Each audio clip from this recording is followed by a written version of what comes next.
California's water is seen statewide on California Public Television. The Family Farm Alliance hopes you will enjoy this look at the creative ways that farmers are working to protect public water supplies, improve the environment, and provide America with healthy, safe, and affordable food. We are a grassroots organization dedicated to protecting reliable water supplies for the 16 western states.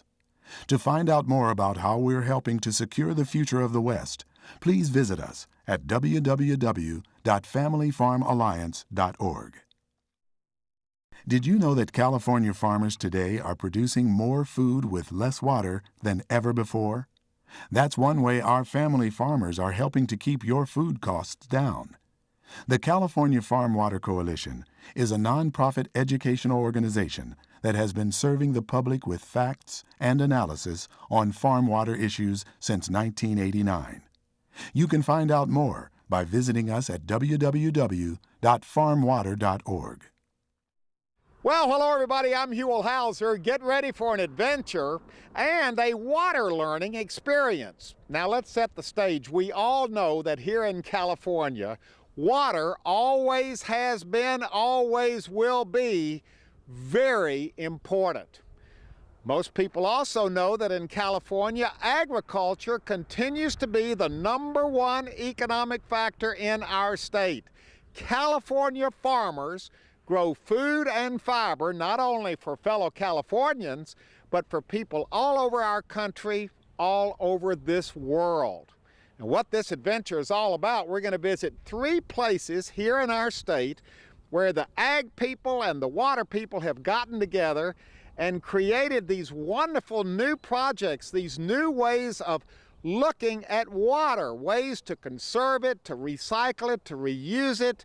Very creative, cutting-edge, positive uses for California's water. And remember, here in California, it's all about the water.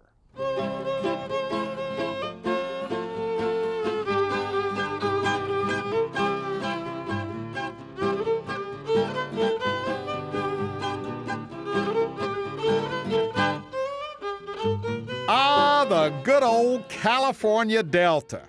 It's big, it's very important, and it's beautiful. And we started our adventure on the California Delta, in the rain, going down a little 1-lane road to get to our first destination, which ended up being a wonderful example of water innovation. Okay, we're starting our water adventure here on the Delta. There is the Delta right there.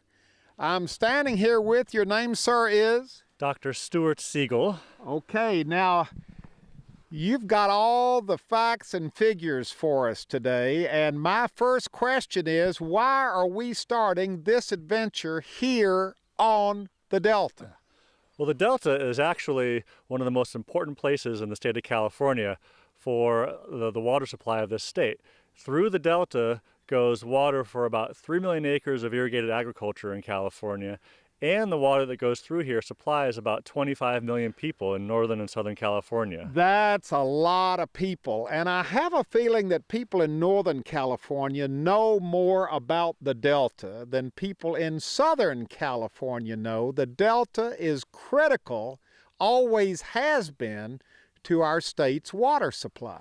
It always will be. That the amount of water that moves through here is tremendous. We have the export of the pumps in the southern part of the Delta, which supplies much of that water, and the Delta itself has a tremendous agriculture unto itself, and it's a hub of recreation for Central California. A lot of this water goes to the San Francisco area, a lot of it goes to the San Joaquin Valley, a lot of it goes to Southern California. That's right. Yeah, there's about 6 million acre-feet a year of water are actually moved through the Delta to those urban and agricultural regions of the state. All right, there's the Delta right there. But we're not here to talk about that Delta. This is the Delta of today.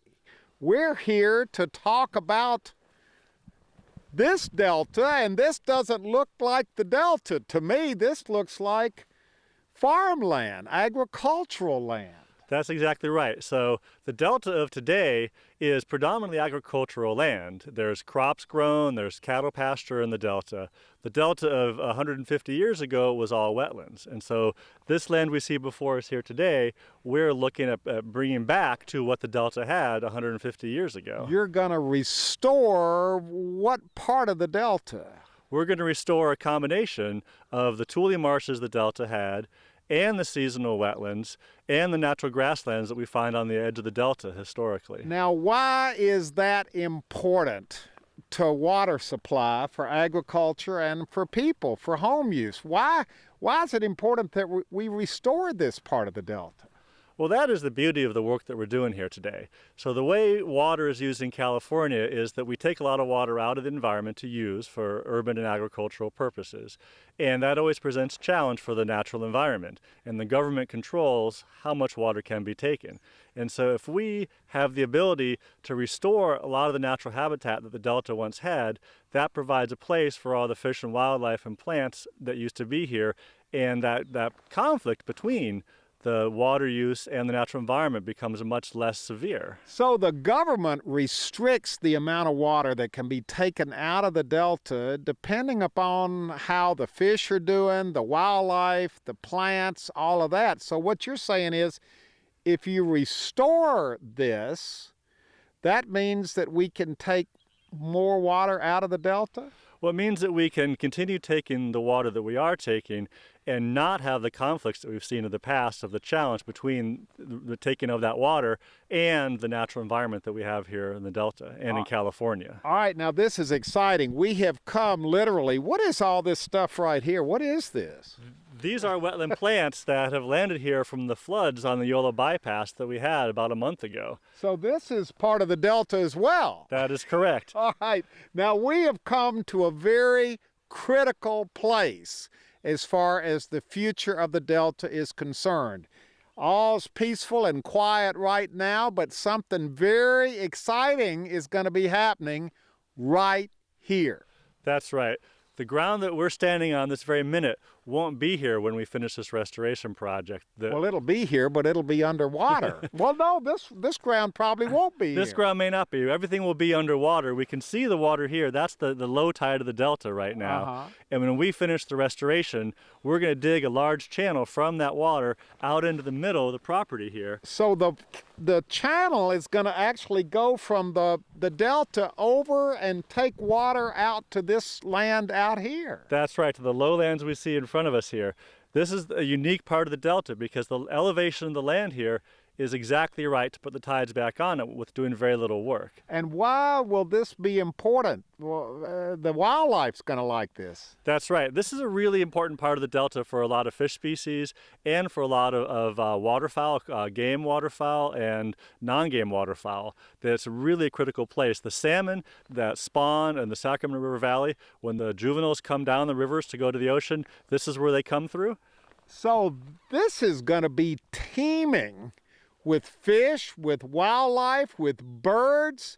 There's going to be all kind of stuff going on out here in the future. That's exactly right, that we would expect to see a tremendous amount of wildlife right on this property here that we don't see here today. And because of that, the Delta will continue to be able to supply water for agriculture, for personal use, for whatever in the future, because the government will be happy that you've restored a lot of these wetlands. That's right. When we succeed in bringing back all the populations of fish and wildlife, and we still allow water supply to be taken out, that's what we're trying to accomplish, is that both these things work together. And so it's a win-win situation. It's not pitting people against each other.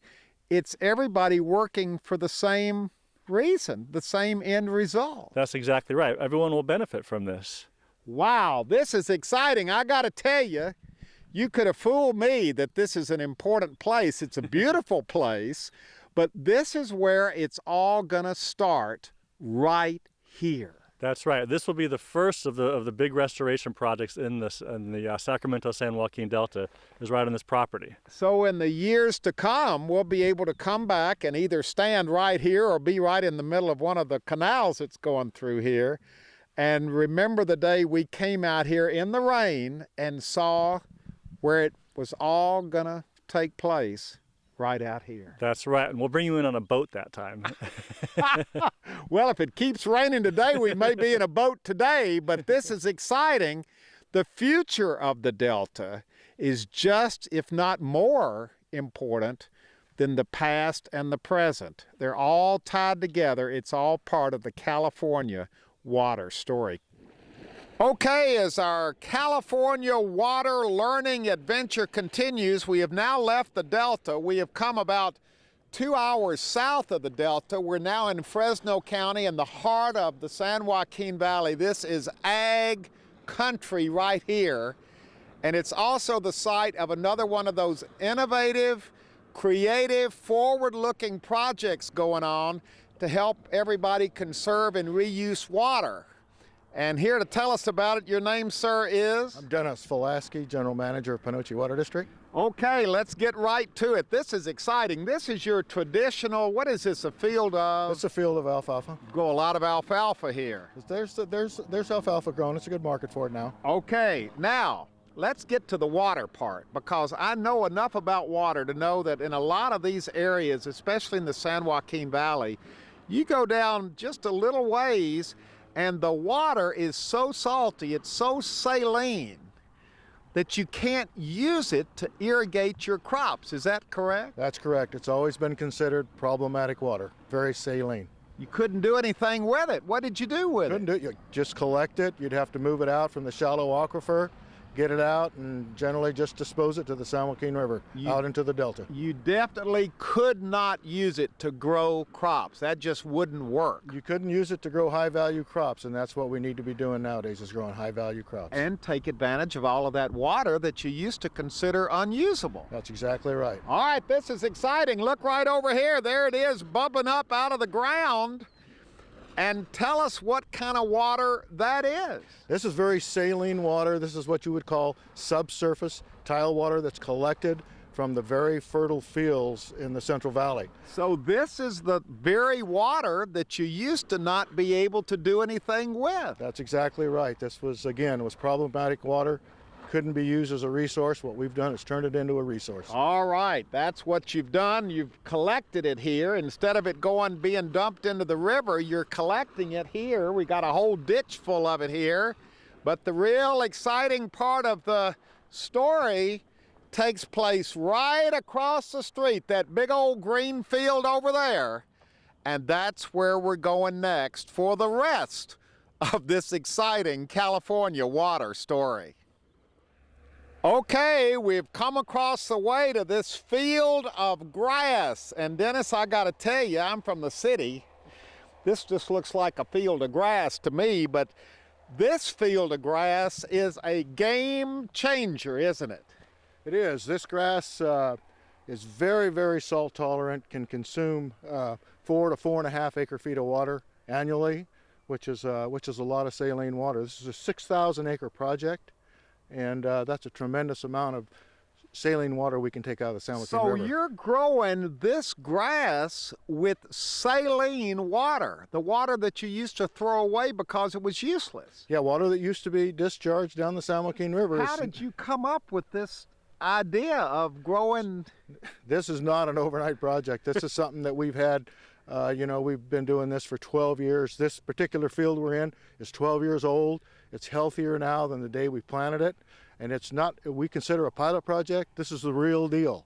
This is something that we can do with problematic water. We can grow a resourceful crop like this Jose tall wheatgrass, which ends up in the dairy industry. And the dairy farmers and the dairy cows love this grass, the hay that comes from this grass. They love it. This is high in protein, the grass is, and it can make a very affordable part of their feeding package as they progress through the year. And this is, what is so amazing about this is that, did you just experiment to see what you could grow with saline water? We tried a number of different crops. The Jose tall wheatgrass, based on some background that we had about it, turned out to be the most resourceful type of grass to use this saline water. Wow, this is really amazing, because this is big, tall, healthy, green grass.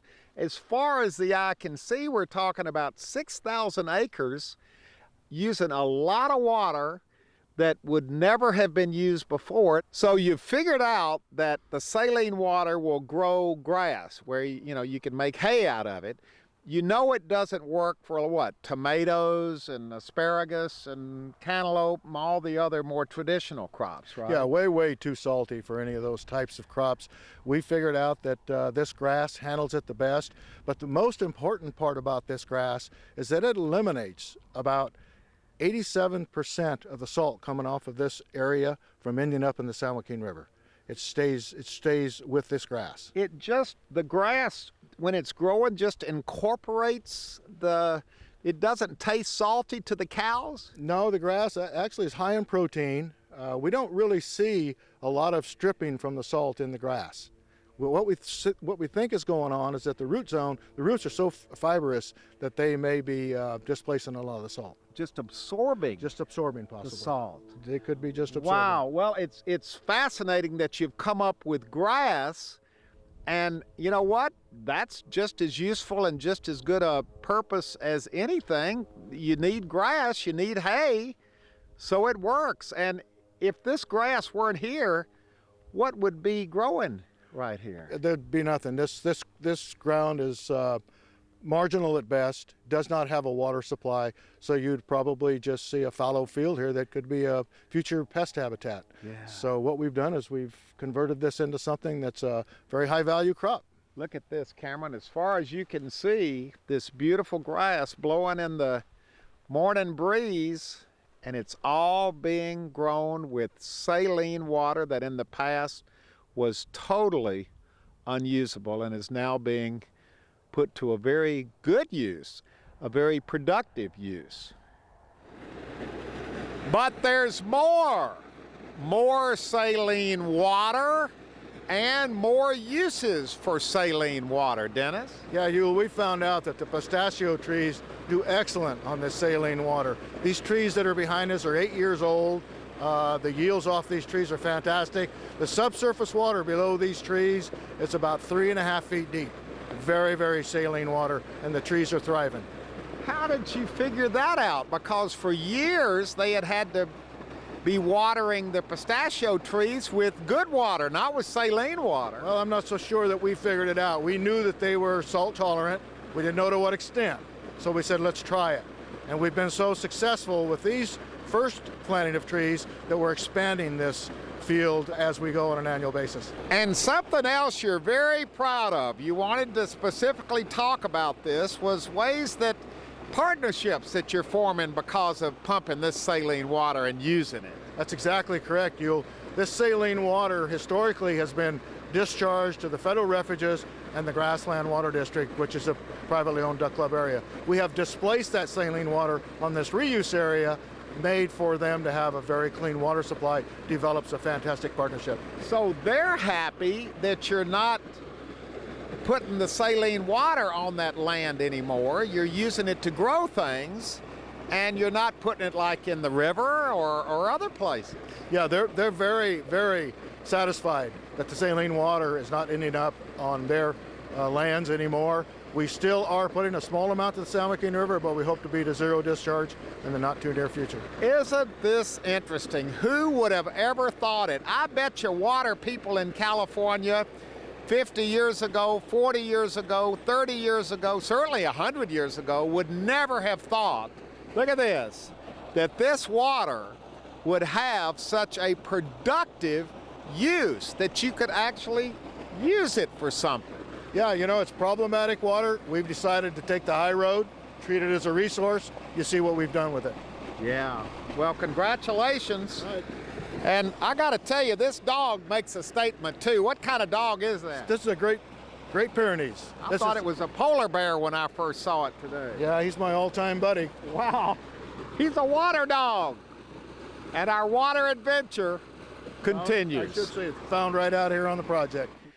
Okay, as our water adventure continues, we've come about 10 miles from our last stop. We're still in Fresno County, and I've hooked up with, your name, sir, is? Skip Saguspi. Okay, this is my almond orchard. Your almond orchard. It's a big orchard. How many acres you got here? We have 1,800 acres here. Okay, we're not here just to talk about almonds. We're here to talk about water and agriculture. And I don't know a lot about irrigation, but I do know that in the old days, the preferred method of irrigation was called Flood.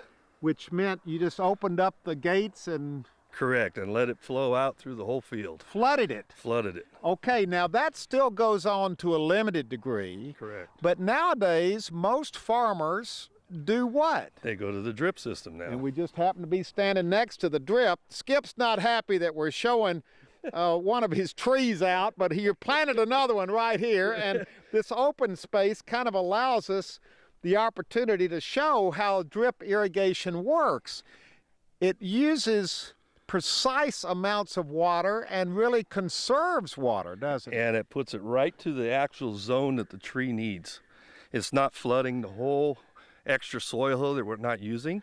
It's using right to the zone of the root zone of the tree. Drip irrigation is really, that's what most people use today, right? Correct. I would say there's at least 80% of them out here. Okay, now we've also come to this location to take a look at this little bit of high-tech stuff we got going on here. What is this, Skip? Huell is a weather station above ground, which monitors humidity below the tree, temperatures below the tree, and also above the tree.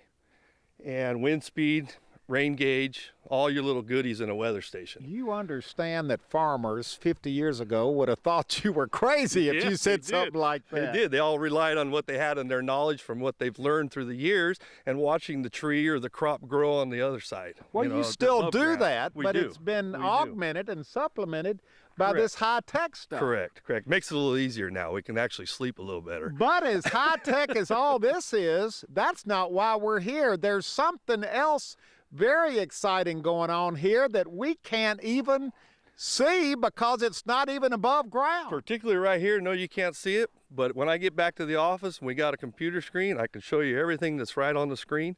It tells me everything from 5 feet down. We've got these down to 5 feet. They're called a moisture sensing mechanism. Mechanism. Come up with what the name of it is. Yeah, that's right. But it goes under. I've got it down to 5 feet, and it measures ground moisture every foot, and I can actually see and make my judgments each day. Your judgments as to how much water we're using. So Correct. you're not or the tree needs. overwatering or Correct. underwatering. Correct. You're given the amount. Isn't that interesting? Because in the exact past, amount what it needs. you gauged how you watered by what the tree looked like above ground. Correct. And usually you're too late when that happens. You can get a 100-degree day, and a tree might see that and start showing signs of it. Well, it's too late to build the deep moisture up on it. Now I can do that earlier on. I can see all that underground. And make preemptive moves. Correct. Either cut the water down if you don't need it, Correct. if it's wet underneath there. For example, today, it's nice and cool. We're on a one-day set. I can irrigate this whole 160 acres in one day. Where before, with the flood irrigation style, it took 8 to 10 days to cross a 160-acre field. Wow. And but this, I can do it all in 1 day or 2 days or 3 days, whatever it needs. And you have these tree trunks painted for a reason. That's so all the the machines that go through here, all the drivers can see where this high-tech stuff is at and not to run over anything. Underground. Because it costs a lot of money to put this in. You only need this, one of these stations every... I've got it every 160 acres. And it goes 5 feet... 5 feet deep. Underground. And you get these constant readouts. They kind of look like EKGs. Correct, like a heartbeat. Yeah. And you can see actually what the tree is pulling during the day and what it's pulling at night. Pulling water. Pulling moisture, yes. The tree usually uses the moisture at night, and then in the day it kind of settles down and uses just very little, and then at night it pulls it back up again. So the picture you're seeing on your computer looks different you'll as to see whether you're seeing it during the day or night. The heartbeat of the tree. And it helps your heartbeat too, doesn't it? It does. It makes me sleep a little better at night. Wow, this is fascinating stuff. I don't think most people watching, especially in urban areas, have a clue that agriculture has gotten this precise as far as use of water is concerned. No, they think we just flood the fields and off it goes out to the ditch and off to the ocean or wherever it goes. Yeah. You know? And sometimes that's what it did. But now it's right to the root zone for the tree. Boy, it's a science. It is. We're ending up with the whole family here. Now, Skip, I don't know why you've got your brother-in-law here, but you wanted him in the picture too. Well, he's numbers paisano, we call him. He runs all the numbers on everything. So what does that mean? You mean I search for the water. I make the water available for Skip to put it on these trees and make sure it's cost effective. so you're always looking at the computer screen? I'm already looking you know at next what's year. going on 5-6 feet below surface. That's right. All right, so we know why he's here now. I thought you were just doing this out of family obligation. But this young man right here, there's a special reason why you have your son here. Well, this is my son, Mark, and we're looking out for him as far as the future on all this water technology and making it available for him to use. So when he's able to start farming, he will be able to continue on for generations and generations after. Well, it is, isn't it? It's all about agriculture and water and the future. Correct. That is very correct right there. Thumbs up, everybody. All right. It's all about the water.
Wow, he's a water dog.